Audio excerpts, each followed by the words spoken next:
Hello guys, welcome to my channel Goyal academy. तो आज का जो सीरीज है, सीरीज नहीं मतलब आज का जो वीडियो है वो सेल्स के ऊपर है। तो आइए देखिए वीडियो के साथ। वीडियो मैं कोशिश करूंगा कि आपको सब चीज़ समझा सकूं मैं सेल्स का स्टार्टिंग से एंड तक। तो ये जिनका 11th है जो बायो लिए हैं उनके लिए भी काम आ सकता है, क्योंकि उसमें भी सेल्स के चैप्टर होंगे।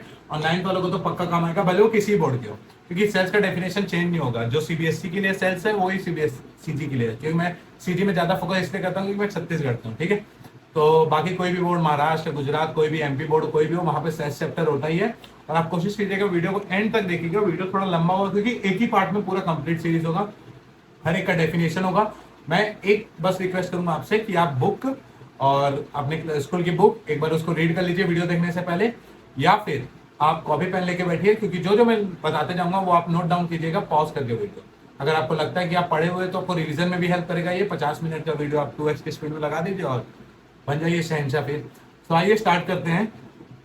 तो मैं लिखूंगा इस तरफ, तो देख बीच बीच में मैं देखते रहूंगा उस तरफ। ठीक है। तो सबसे पहले हम स्टार्ट करने वाले हैं आज सेल्स से। ओके। अब सेल्स से पहले समझने के लिए, सेल्स होता क्या? Cells is the basic unit of basic, या फिर मैं बोल सकता हूं स्ट्रक्चरल, मतलब स्ट्रक्चर भी ये रहता है, and functional unit of life. मतलब लाइफ में का जो पहला स्टेज होता है, मतलब लाइफ आती कैसे, मतलब कैसे आप किसी को कह सकते हो कि ये इसके अंदर लाइफ है, तो वो सबसे पहले देता है सेल्स देता है। उसको कौन देता है? सबसे पहले सेल्स।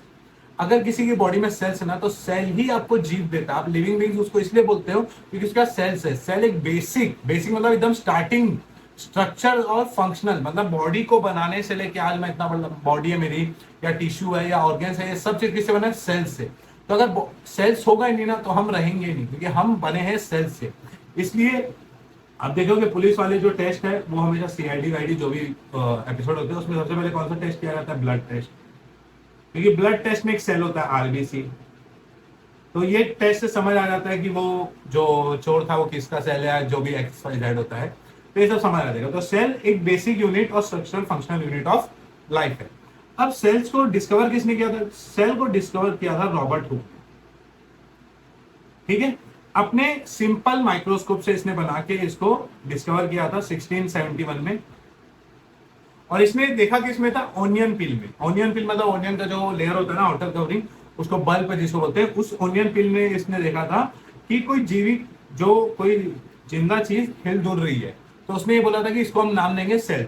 सेल ग्रीक में मतलब होता है स्मॉल रूम या फिर लिटिल रूम। सेल का जो ग्रीक मीनिंग होता है उसको बोला जाता है स्मॉल रूम या फिर लिटिल रूम, ये बोला जाता है। इसको बोला जाता है सेल्स। ठीक है। सेल्स का तो बेसिक समझ आ गया सर। तो होता क्या है, बॉडी को बनाने के लिए सेल्स बहुत ज्यादा जरूरी रहते हैं। जैसे फॉर एग्जांपल अगर आप और समझोगे तो आपको थोड़ा सा और लेके जाता हूं मैं। सेल्स जो होते हैं जब कंबाइन करते हैं एक टाइप के सेल, तो वो टिश्यूज बनाते हैं। और जब टिश्यूज कंबाइन करते हैं ना, टिश्यू प्लस टिश्यू कंबाइन करेंगे उसी पार्ट के, तो वो आपको बना के देंगे ऑर्गन। अब मैं पूछूंगा क्या फंगस का कोई ऑर्गन होता है? क्या एल्गी का कोई ऑर्गन होता होगा? जैसे मेरे में ऑर्गन्स है ना बहुत सारे, लंग्स है, किडनीज है, सब ऑर्गन्स का अलग अलग फंक्शन होता है। मगर क्या फंगस का ऑर्गन है? क्या एल्गी का ऑर्गन है? तो आप बोलोगे नहीं सर, क्योंकि ये माइक्रो ऑर्गेनिज्म है। तो सर माइक्रो ऑर्गेनिजम्स है तो क्या इनको मतलब एक्सक्रीशन नहीं लगता क्या? इनको पंप नहीं करना पड़ता क्या ब्लड? इनका हार्ट वार्ट नहीं रहता क्या? होता है। मगर क्या होता है ना, इनका बॉडी उतना ज्यादा कॉम्प्लेक्स डिजाइन का नहीं रहता। इनके पैर वैर नहीं रहते, इनका बॉडी का कॉम्प्लेक्स डिजाइन नहीं होता, इनका सिंपल डिजाइन होता है। सो सिंपल डिजाइन होने के कारण इनके जो फंक्शंस है ना वो एक ही आदमी कर सकता है। फॉर एग्जांपल मैं अच्छे से समझाता हूं तुमको। एक एग्जांपल ले लेते हैं। लेट टेक एन एग्जांपल ए। ये 30 मीटर स्क्वायर का एरिया का प्लॉट है और ये 150 मीटर स्क्वायर एरिया का प्लॉट है। अब ये मैं अपने घर में रखा हूं ये प्लॉट। ठीक है। तो क्या मैं इसके लिए लेबर रखूंगा अलग से काम करने के लिए इतने छोटे से प्लॉट में? तो आप बोलोगे नहीं सर, ये तो आप खुद कर सकते हो सर। आप आए, काम वाम से आए, आप फ्री हुए, आप उगा लो जो उगाना है आपको। आप इसको मार्केट ओरिएंटेड तो नहीं रहोगे, नहीं, आप अपने लिए यूज करोगे, अपने खाओगे और इस सब चीज के लिए आप यूज करोगे। मगर इतने बड़े एरिया में, ये वाले 150 मीटर स्क्वायर वाले एरिया में मेरे को लेबर्स की जरूरत पड़ेगी। मेरे को उगाने के लिए फर्टिलाइजर, मतलब जो कि न्यूट्रिएंट्स देते हैं, पेस्टिसाइड जो कीड़ों को मारते हैं, मेरे को ये सब चीज की जरूरत पड़ेगी। तो मैं यहाँ पे लेबर्स रखूंगा जो कि लेबर अलग अलग काम करेंगे। मेरे को वाटर की ज्यादा जरूरत होगी तो मैं अलग से एक हैंड पंप रखूंगा।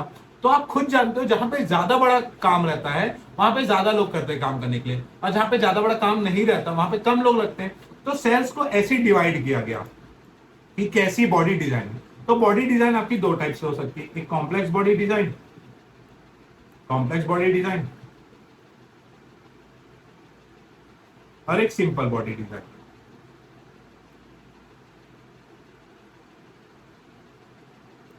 कॉम्प्लेक्स बॉडी डिजाइन में कौन आ जाएंगे? ह्यूमंस और एनिमल्स। और सिंपल बॉडी डिजाइन में कितना आ जाएंगे? Micro organism. माइक्रो ऑर्गेनिजम्स कौन होते हैं सर? एल्गी, बैक्टीरिया, एग्जांपल के लिए मैं लिख लेता हूं ताकि आपको याद है, एल्गी, बैक्टीरिया, फंगस। तो पहले डिवाइड हुए सेल्स, सेल्स डिवाइड हुए नंबर ऑफ लेबर्स के बेसिस पे। तो कॉम्प्लेक्स बॉडी डिजाइन को बोला जाता है मल्टी सेलुलर। बताऊंगा सबका मीनिंग, बताऊंगा मैं, कोई मीनिंग को छोड़ूंगा नहीं।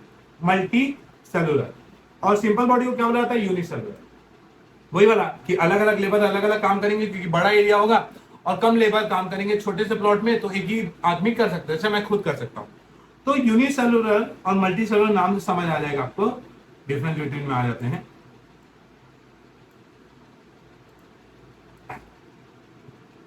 तो यूनिसेलुलर जो कि सिंगल टाइप ऑफ सेल से बने, सेम टाइप ऑफ से या फिर सिंगल बोल सकते हो, सेम टाइप या फिर single type. So same type of cell से जो बॉडी बनती है उसको बोलते हैं यूनिसेलुलर। मल्टी सेलुलर सर नाम मल्टी, मल्टीटास्किंग। मल्टी सेलुलर में sir different type of cells present है। तो डिफरेंट टाइप ऑफ सेल मतलब समझे आप लोग? डिफरेंट टाइप ऑफ सेल्स मतलब डिफरेंट टिश्यूज, डिफरेंट टिश्यूज मतलब सर डिफरेंट ऑर्गेन्स। तो सेल्स बोल दो ए बी सी, ये तीन टाइप के सेल हैं। तो ए टिश्यू बनाएगा, बी अपना टिश्यू बनाएगा, सी अपना टिश्यू बनाएगा। सिर्फ टिश्यू मिलके फिर क्या बनाएंगे? ऑर्गेन। तो ए अपना ऑर्गेन बना लेगा, बी अपना ऑर्गेन बना लेगा और सी अपना ऑर्गेन बनाएगा। तो हर काम के लिए एक पर्टिकुलर ऑर्गेन होगा और एक सेल होगा जो कि काम करेगा मल्टी सेलुलर में। बट यूनिसेलुलर में आपको सेम टाइप ऑफ सेल्स देखने मिलेंगे, ये याद रखिएगा। ठीक है, यहां तक समझ आया कि नहीं आपको? ये बताइए अब सर, ये सेल को दिमाग कौन देता है कि भाई आपको जाके ये काम करना है, कि भाई आपको जाके टिश्यू बनाना है? क्यों सेल्स को ऐसा ब्रेन मिलता है? मतलब सेल्स को क्या लगता है सर, कि सेल्स को ऐसा क्या लगता है?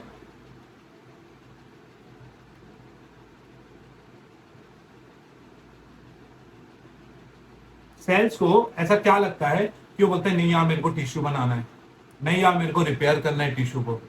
टिश्यू को रिपेयर कौन करेगा? सेल्स। ऑर्गेन्स को कौन रिपेयर करेगा? टिश्यूज। ऐसे मतलब जिनसे वो बने वो उनको रिपेयर करेंगे। तो कौन देता है इनको दिमाग? देखो सेल्स का भी ब्रेन होता है जिसको हम बोलते हैं न्यूक्लियस, जो बुलाता है ब्रेन ऑफ सेल। तो आप देखे होंगे किसी किसी माइक्रो ऑर्गेनिज्म की लाइफ बहुत ज्यादा रहती है। नहीं सर, वो तो उनको हीट करो, जैसे ब्रेन में फंगस लग गया या उनको हीट करो, पानी को गर्म करो, कोई भी गंदे को पानी गर्म करो, माइक्रो ऑर्गेनिज्म मर जाते हैं। इसलिए हम चीजों को धोके देते हैं। जैसे अभी सावन चल रहा है, सावन में माइक्रो ऑर्गेनिज्म बहुत ज्यादा एक्टिव हो जाते हैं, इसलिए हम सब्जियों को या फिर जो भी चीज को अवॉइड करते हैं, नॉनवेज अवॉइड करते हैं, क्योंकि उनमें माइक्रो ऑर्गेनिज्म ज्यादा मिल जाएंगे। तो माइक्रो ऑर्गेनिज्म ज्यादा होने से क्या होगा? उनकी लाइफ ज्यादा नहीं रहती है। उनकी लाइफ ज्यादा नहीं रहती है तो उनका न्यूक्लियस उतना एफिशिएंट नहीं रहता जितना हमारा है, क्योंकि हमको सर्वाइव करना है। और हमको सर्वाइव करने के लिए हमारे सेल्स को बार बार फंक्शन चाहिए कि सर आप ये काम करो, भाई आप ये काम करो, भाई ये सेल्स यहाँ पे गंदगी है तुम वहां जाकर टिश्यू बनाओ, भाई बारिश में भीग गया इसका बॉडी टेम्परेचर कंट्रोल करो। तो हमारे इतना कॉम्प्लेक्स बॉडी फंक्शन है कि हमारे ब्रेन को भी बहुत एक्टिव होना पड़ेगा। हमारा ब्रेन तो है ही, मगर सेल्स को कौन ब्रेन देता है? उसको बोलते हैं न्यूक्लियस। तो न्यूक्लियस के बेसिस में भी इनको डिवाइड किया गया। न्यूक्लियस के बेसिस में जब सेल्स को डिवाइड किया गया तो बोला गया प्रोकैरियोटिक और यूकैरियोटिक।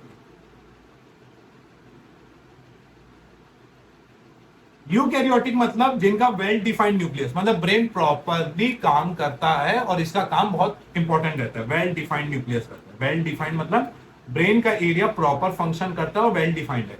प्रोकैरियोटिक मतलब नॉट वेल डिफाइंड न्यूक्लियस होता है, नॉट वेल डिफाइंड न्यूक्लियस। आ गया इतना समझ में? मैं होप करता हूं आपको समझ आ गया होगा। चलिए अब आते हैं कि इमेज यूज करते हैं ताकि और अच्छे से हमको समझ आए।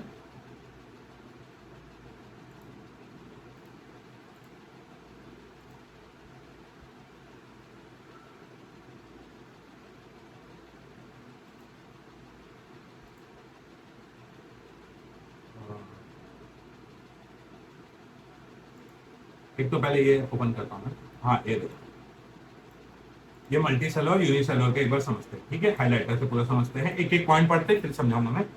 Unicellular means it is made up of only one cell, तो हमको पता है सर मल्टी सेलर मतलब अलग अलग मोर देन वन सेल।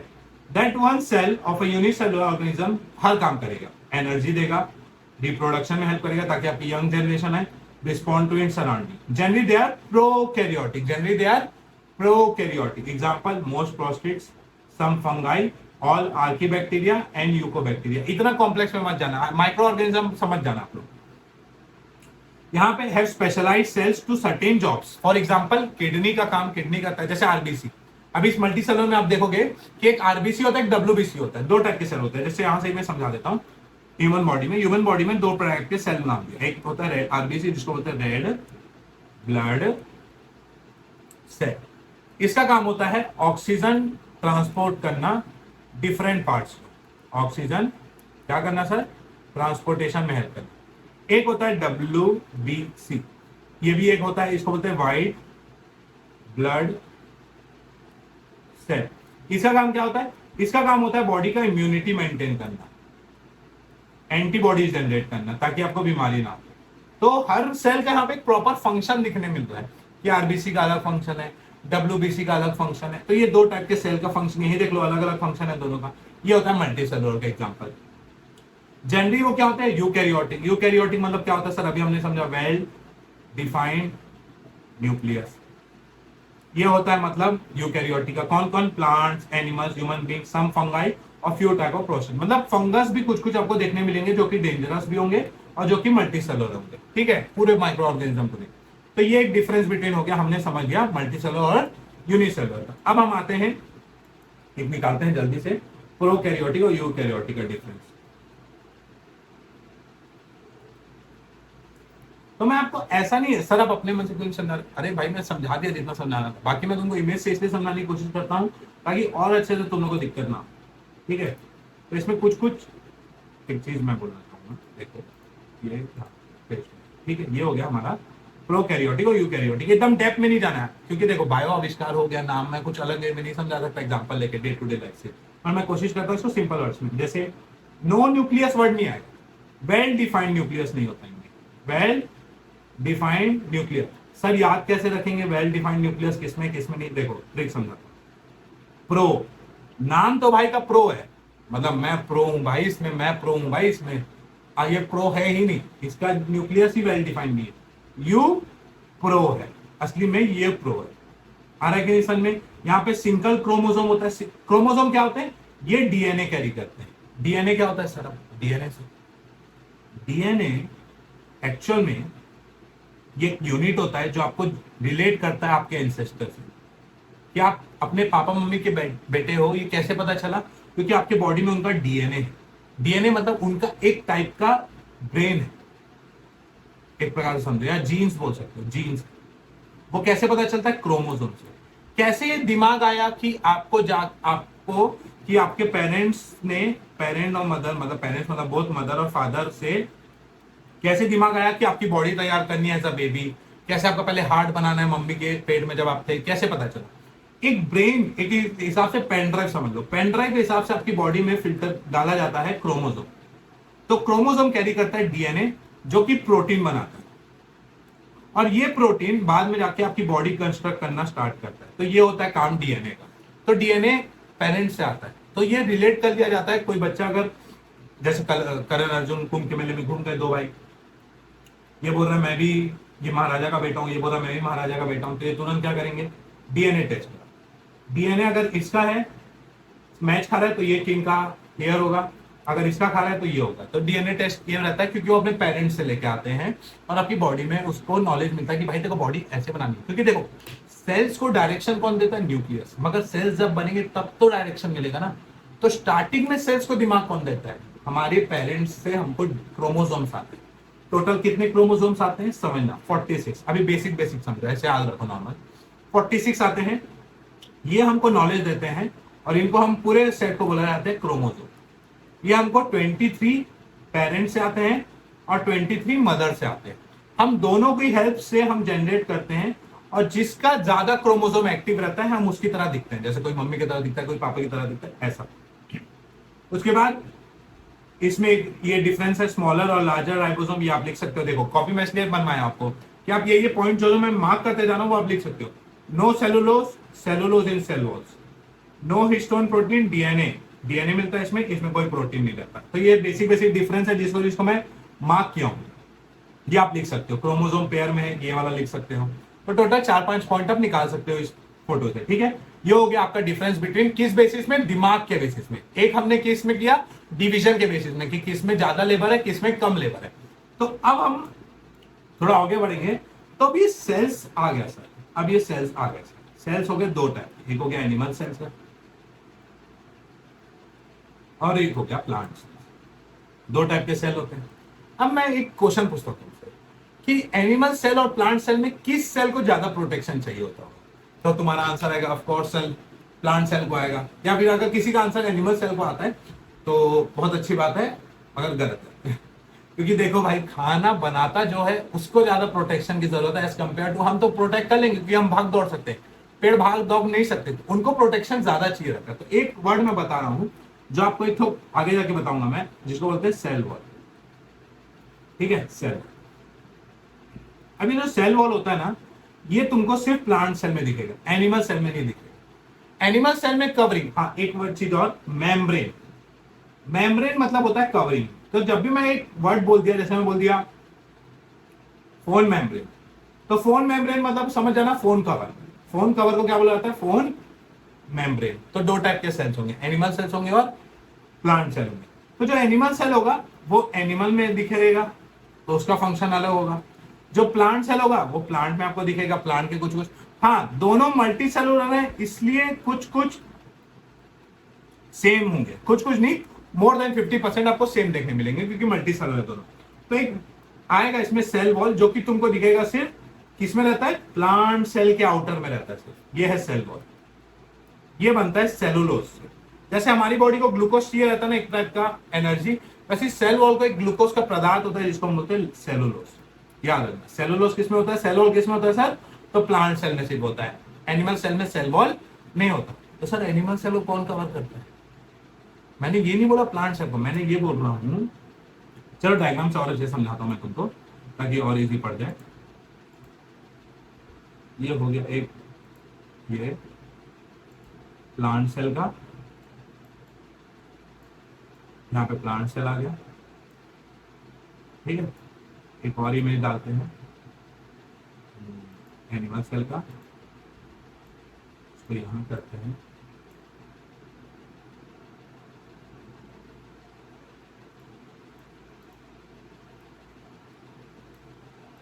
तो ये हो गए दोनों के डायग्राम, एक हो गया प्लांट सेल और एक जगह हो गया एनिमल सेल। तो अच्छे से समझना मैं क्या बोलते जा रहा हूं। इनकी कवरिंग, ये जो कवरिंग है, इस कवरिंग को और कोई कलर से कर सकता हूं क्या? मैं कोशिश करता हूं, इसको डार्क करता हूं, ब्लैक करता हूं। ये जो कवरिंग है ना, और इनमें कवरिंग दो ठो होती है। ये दिख रही है येलो वाली एक कवरिंग, ये येलो वाली कवरिंग है, और ये ग्रीन वाली कवरिंग। तो प्लांट सेल में आपको कितनी कवरिंग दिखेगी सर? प्लांट सेल में आपको दो कवरिंग दिखेगी, दो कवरिंग दिखेगी। अंदर बाहर वाली कवरिंग को सेल वॉल बोलते हैं और अंदर वाली कवरिंग को सेल मेम्ब्रेन या फिर प्लाज्मा मेम्ब्रेन, प्लाज्मा मेम्ब्रेन। और एनिमल सेल में सिर्फ एक ही कवरिंग है, ये वाली, और इसको बोला जाता है सेल मेम्ब्रेन। मैं बोला था ना सेम रहेगा कुछ कुछ, तो ये सेल मेम्ब्रेन बोला जाता है। तो प्लांट सेल में दो कवरिंग, आउटर वाली को सेल वॉल, अंदर वाली को सेल मेम्ब्रेन या फिर प्लाज्मा मेम्ब्रेन। मगर एनिमल सेल में एक ही कवरिंग, जिसको बोलेंगे हम सेल मेम्ब्रेन या फिर प्लाज्मा मेम्ब्रेन। अब प्लाज्मा मेम्ब्रेन की खास बात है, देखो ये सब क्या है सर? ये सब देखो, बॉडी को चलाने के लिए जैसे ऑर्गन्स की जरूरत होती है ना, वैसे सेल को चलाने के लिए ना सेल ऑर्गेनल्स की जरूरत होती है, सेल ऑर्गेनल्स। तो ये सब सेल ऑर्गेनल्स है। ये क्रोमोसोम, ये न्यूक्लियस के अंदर आते हैं, न्यूक्लियर मेम्ब्रेन, न्यूक्लियोलस, राइबोसोम, ये प्रोटीन बनाने में काम आते हैं, प्लास्टिड्स, इनका भी एक कोई काम होता है। एक चीज और, दो चीज जो प्लांट सेल में है और एनिमल सेल में नहीं है, ये दो लोग कौन कौन है लिख लेता हूं नीचे। एक तो सेल वॉल और एक हो गया प्लास्टिड। सर आप तो बस बताए पड़े डेफिनेशन, वो सब बताऊंगा मैं, सब निकाला हूं, ठीक है। वैक्यूल्स दोनों में होते हैं, वैक्यूल्स और डस्टबिन, गोल्जी दोनों में दिखने मिलेगा आपको, लाइजोसोम, सुसाइडल बैग्स बोला जाता है इनको, मैं बताऊंगा क्यों बोला जाता है। एंडोप्लाज्मिक रेटिकुलम दो ठोक होते हैं, वैक्यूल से आ गया mitochondria, power house of the cell. अब जैसे हमारे में ऑर्गेन्स, जैसे मैं कूदा तो ऑर्गेन्स ऊपर जा सकते हैं, ऑर्गेन्स नीचे जा सकते हैं, ऑर्गेन्स टकरा सकते हैं। जैसे किडनी अगर मैं कूदा तो ऊपर जानी चाहिए, जाती है क्या? नहीं, क्योंकि ब्लड रहता है बीच में। तो सेल्स के बीच में जो दिख रहा है ना, ये येलो येलो, या फिर इसमें ये जो blue blue blue blue blue, इनके बीच में एक चीज भरी रहती है जिसको हम बोलते हैं साइटोप्लाज्मा। ये इसमें भी रहता है, जो येलो येलो येलो है ना, इसको बोलते हैं साइटोप्लाज्मा। तो ये डायग्राम आपको आना चाहिए, गोल्जी, सेंट्रियोल्स, ठीक है, vacuoles, ribosome, cell membrane, lysosome. तो अब स्टार्ट करते हैं पहले प्लाज्मा मेम्ब्रेन। किससे स्टार्ट करते हैं सर? प्लाज्मा मेम्ब्रेन से। चलिए, तो प्लाज्मा मेम्ब्रेन, जो कि दूसरा नाम इसका क्या होता है? Cell membrane. दोनों में या प्लाज्मा दोनों बोल सकते हो, मेम्ब्रेन वर्ड लगा देना। इसको ये एक्चुअल में डिसाइड करता है एंट्री क्या होगी, कौन से सब्सटेंस की सेल के अंदर एंट्री होगी और कौन से सब्सटेंस की सेल के अंदर एग्जिट होगी। तो ये बॉडी है समझ लो सेल्स की, और ये एक प्रकार का इट्स अ बॉडी का, ये यहां पे खड़ा रहता है, ये ऐसे करके स्टैंडिंग है। ये डिसाइड करता है कि कौन सी चीज, जैसे फॉर एग्जांपल एक आदमी आता है, ए करते हैं, और ये आया ए बोला कि मेरे को अंदर जाना है, तो प्लाज्मा मेम्ब्रेन तुरंत पूछेगा क्यों, किस लिए जाना है भाई, क्या हो तुम्हारे अंदर, और मैं क्यों अंदर तुमको भेजूं, और तुम जाओगे कैसे।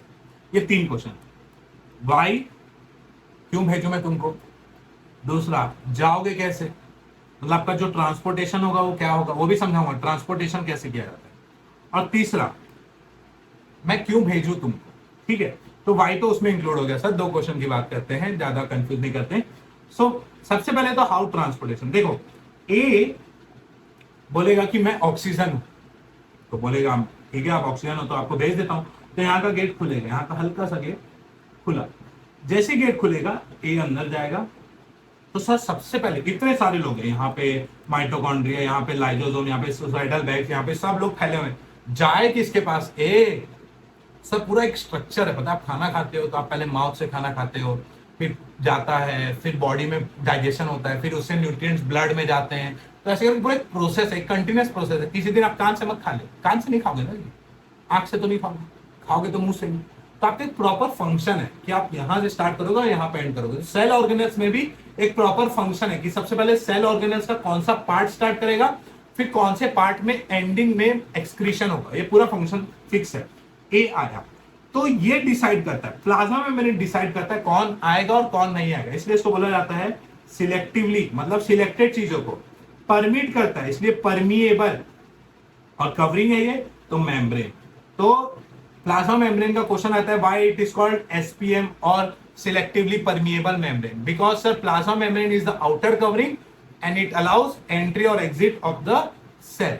मगर सर किस प्रोसेस से, मतलब एक कैसे चलते चलते जाएंगे कि दौड़ते दौड़ते कि कार लेके आया, ऑडी किया, इंडिकेटर मारा, गया ड्रिफ्ट मार, ऐसा कुछ नहीं करेगा। तो 2 प्रोसेस होता है बॉडी में ना, इस 2 प्रोसेस से ही लेन देन होता है।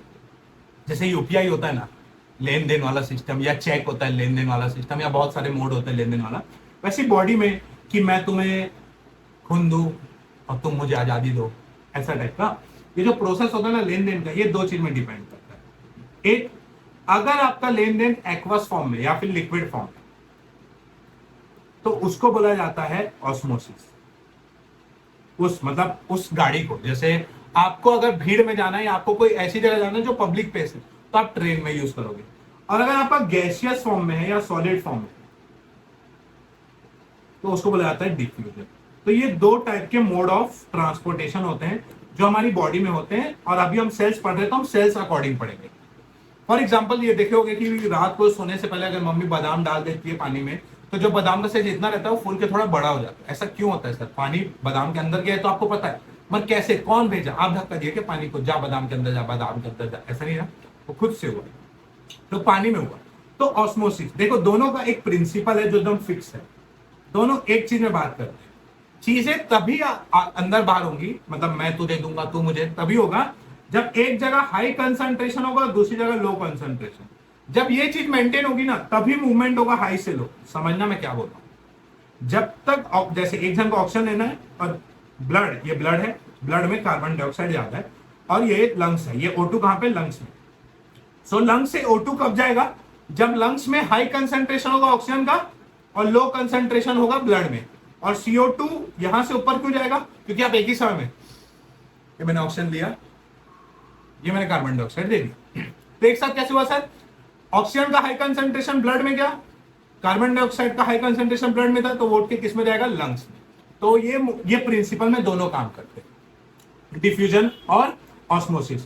तो इसका डेफिनेशन क्या होता है sir, transfer of materials from high concentration to low concentration in aqueous form osmosis, in gaseous form it is diffusion. Okay, ये आपको समझ आ गया। तो सर ऑस्मोसिस के और कितने टाइप्स होते हैं, देखो ऑस्मोसिस के 3 टाइप होते हैं। ऑस्मोसिस ज्यादा ओरिएंटेड में रहो, डिफ्यूजन के टाइप्स नहीं होते, क्योंकि पानी या तो अंदर आता है या तो पानी सिकुड़ा, जैसे किशमिश, किशमिश को पानी में डालो फिर उसको थोड़ा सा या तो तुम हाथ में बहुत ज्यादा पानी ठंडी पड़ती है तो सिकुड़ा नहीं जाता, ये ऊपर का वो वाले प्रोसेस है समझो। तो 3 टाइप का होता है, एक होता है हाइपर टॉनिक, एक होता है हाइपोटोनिक,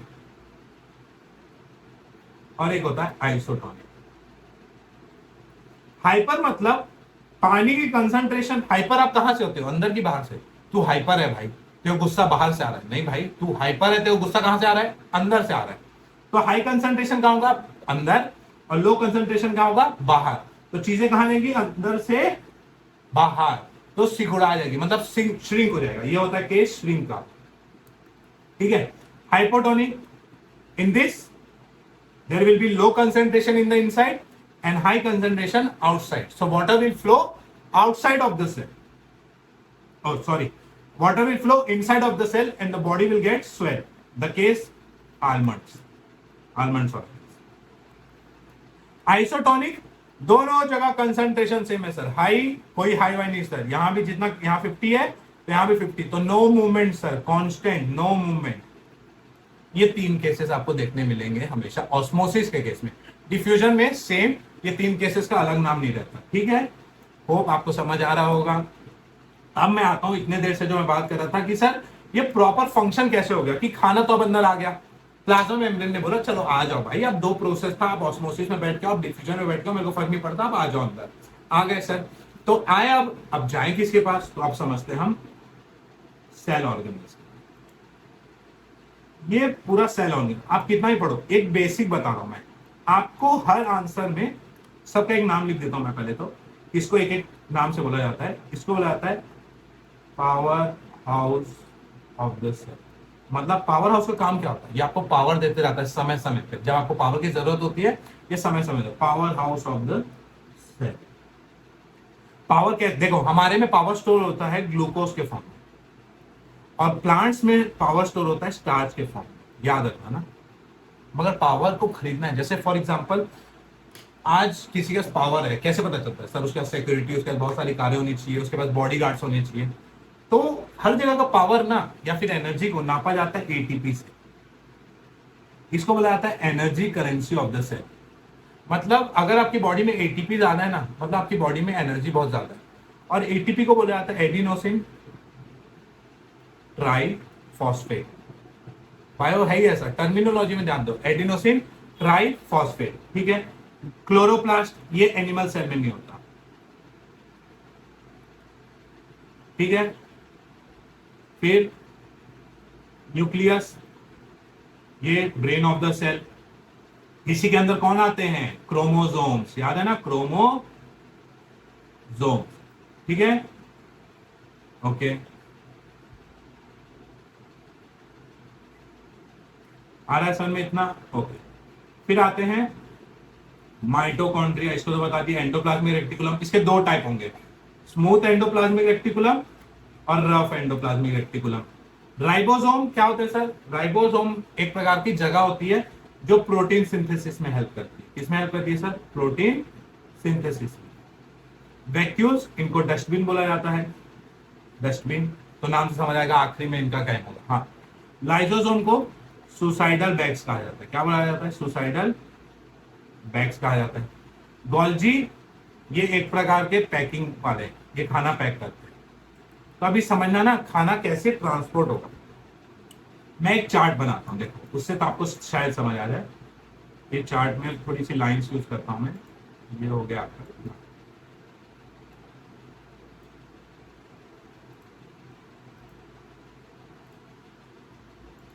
फिर एक दूसरी लाइन, ठीक है, फिर एक तीसरी, फिर एक तीसरी लाइन, ठीक है, फिर ऐसे करके एक और छोटी लाइन। मैं ही बोर हो जाता हूँ बनाना। तो ये मैं बना दिया अपने अपना कोहिनूर डायमंड, जो आपको भी अच्छा लगेगा शायद। तो देखो सबसे पहले आपकी बॉडी में जो रहता है एनर्जी कुछ भी, वो सबसे पहले आपके पास कहाँ आता है? प्लाज्मा मेम्ब्रेन ने अलाउ कर दिया सर। ये हो गया आपका प्लाज्मा मेम्ब्रेन। प्लाज्मा मेम्ब्रेन ने खाने को घुसा दिया अंदर। अब पार्टी को या तो तबाह करेंगे या तो पार्टी को बेहतरीन बनाएंगे। तो प्लाज्मा मेम्ब्रेन ने बोला जा भाई ये तू घुस जा अंदर। अब वो घुसा तो जाऊं किसके पास? तो सबसे पहले जाता है वो एंडोप्लाज्मिक रेटिकुलम। तो यहाँ पे फर्स्ट नंबर में मैंने लिखा ईआर। ईआर मतलब एंडोप्लाज्मिक रेटिकुलम। अब एंडोप्लाज्मिक रेटिकुलम के पास दो वेटर्स है, एक का नाम है एसईआर, एक का नाम है आरईआर। एसईआर क्या होता है सर? एसईआर का मतलब होता है स्मूथ एंडोप्लाज्मिक रेटिकुलम, ठीक है।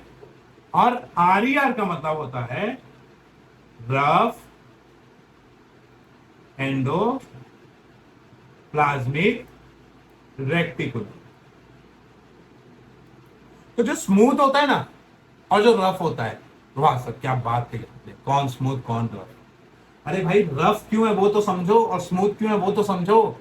रफ इसलिए है क्योंकि इस रफ वाले सरफेस में ना, ये ऐसा सरफेस है समझ लो, स्मूथ और रफ का, तो ये रफ वाले में ना ये ऐसे उबड़ खाबड़ एक चीज होती है और इसी को हम बोलते हैं राइबोसोम। तो एंडोप्लाज्मिक रेटिकुलम में जो रफ है ना, ये क्यों है पता है? क्योंकि रफ वाले के पास एक राइबोसोम है जो कि प्रोटीन में हेल्प करता है। वाह यार, सबसे पहले वहीं तो जाएंगे जहां प्रोटीन बनेगा। प्रोटीन बनेगा तभी तो बॉडी खड़ी होगी सबसे अच्छी। तो प्रोटीन आपकी बॉडी को जरूरत होती है, तो प्रोटीन बनेगा। स्मूथ वाले का काम क्या होगा? स्मूथ ना प्रॉपर ट्रांसपोर्टेशन देगा इस खाने को दूसरी जगह में। तो सर रफ एंडोप्लाज्मिक बोला कि मैं यहाँ प्रोटीन बना रहा हूं, मेरे पास जो ए आया है तू ट्रांसपोर्टेशन में हेल्प कर। तो स्मूथ एंडोप्लाज्मिक रेटिकुलम आपको ट्रांसपोर्टेशन में हेल्प करेगा।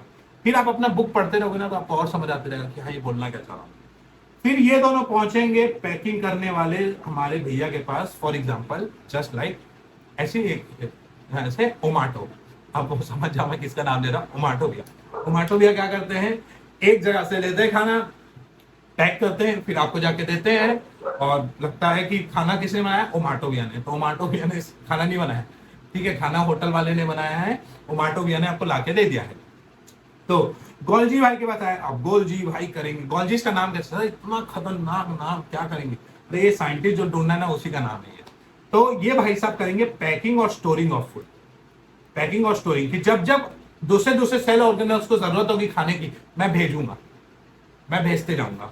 तो गोल्जी का काम ये है। फिर गोल्जी का खाना पैक वैक होके कहां पहुंचेगा? वो पहुंचेगा माइटोकॉन्ड्रिया में। कहां पहुंचेगा? माइटोकॉन्ड्रिया में। यहां खाना बन के पूरा एनर्जी फॉर्म में स्टोर, इसको बोला जाता है power house of the cell. अब पावर हाउस में जब एनर्जी की जरूरत हो ले लो, मगर यहाँ पे एक टोकन लगता है, उस टोकन को क्या बोला जाता है? मैंने बताया था इस करेंसी एटीपी। ये करेंसी है, ये करेंसी आपको मिल गई तो एनर्जी आपकी बॉडी को मिल गई। अब ये एटीपी जब हो गया, एटीपी का फॉर्म हो गया, अब आएगा लाइसोसोम, सुसाइडल बैग्स। अब आ गया लाइसोसोम। क्यों सुसाइडल बैग्स? इसका काम होता है खाने को वापस पचाना, मतलब एक प्रकार से डाइजेशन में हेल्प करता है ये। और ये डाइजेशन में कैसे हेल्प करता है पता है? ये अपने काम करने आते, जैसे क्या सरकार बोलती है हम साफ करेंगे देश को, तो खुद ही आ जाती है साफ करने, नहीं, वो क्लीनर्स को भेजती है। तो लाइसोसोम भी अपने क्लीनर्स को भेजता है जिनको हम बोलते हैं एंजाइम्स। एंजाइम एक प्रकार के लोग होते हैं जो एक पर्टिकुलर काम ही करते हैं। ये एंजाइम्स जाके खाने को डाइजेशन में हेल्प करते हैं और ये इतना इंटेंसली करते हैं, ये अपने खाने में इतना मग्न हो जाते हैं कि कभी कभी ना अपने ही सेल्स को खा लेते हैं। और सुसाइड मतलब क्या होता है, जो खुद को मारे, ये खुद ही को मार देते हैं, इसलिए इनका नाम होता है सुसाइडल बैग्स। ये कभी कभी ना खुद के सेल्स को डाइजेस्ट कर देते हैं और ये सुसाइडल बैग्स कहलाते हैं। अब खाने को डाइजेशन वाइजेशन हो गया, अब डस्टबिन में भेजना, अब भेजो डस्टबिन में। वैक्यूल्स, ये डस्टबिन होता है। अब वैक्यूल्स किसका लाज होगा, चलो बताओ, प्लांट सेल का कि एनिमल सेल का? अगर जो बच्चा प्लांट सेल बोल रहा है ये सोच के कि वो खाना बनाता है, एकदम सही भाई, ये खाना बनाते हैं तो इनका वैक्यूल्स का साइज ज्यादा होता है।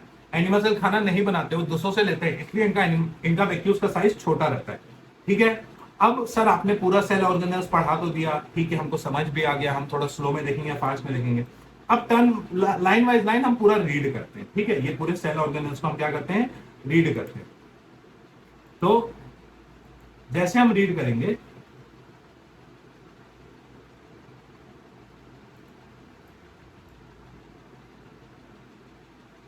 हम रीड करते हैं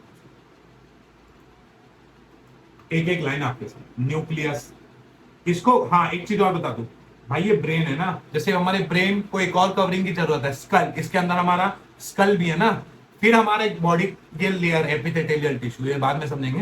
तो न्यूक्लियस को भी कवरिंग की जरूरत होती है एक प्रॉपर, तो न्यूक्लियस मेम्ब्रेन याद रखना। मतलब सेल के बाहर का मेम्ब्रेन प्लाज्मा मेम्ब्रेन, फिर एक लौता ऑर्गेनल जिसको कवरिंग की जरूरत होती है, कौन होता है, न्यूक्लियस। याद रखना, न्यूक्लियस एक लौता सेल ऑर्गेनल है जिसको कवरिंग की जरूरत होती है, जिसको हम बोलते हैं न्यूक्लियर मेम्ब्रेन। ठीक है, कंटेन सेल डीएनए, डीएनए एक प्रूफ होता है, ये एंसेस्टर से जो नॉलेज लेके आता है। पेन ड्राइव की, लैपटॉप में मेरे कोई गेम नहीं है, मेरे को पेन ड्राइव डालो उसमें गेम है, मेरे लैपटॉप में गेम आ जाएगा।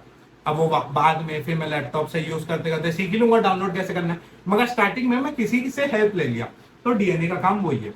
ये किस फॉर्म में स्टोर करता है, क्रोमोसोम, याद रखना, क्रोमोसोम में। ठीक है, राइबोसोम, सर ये किस में रहता है, स्मूथ एंडोप्लाज्मिक रेक्टिकुलम में रहता है, सॉरी सॉरी सॉरी सॉरी, ये लव एंडोप्लाज्मिक रेक्टिकुलम में रहता है, जो कि प्रोटीन सिंथेसिस में हेल्प करता है। तो ये देखो, टू मेक प्रोटीन्स। फिर एंडोप्लाज्मिक रेक्टिकुलम, ये that make lipid, lipid एक प्रकार का प्रोटीन है, breaks down drugs and other substance and packages proteins for Golgi complex।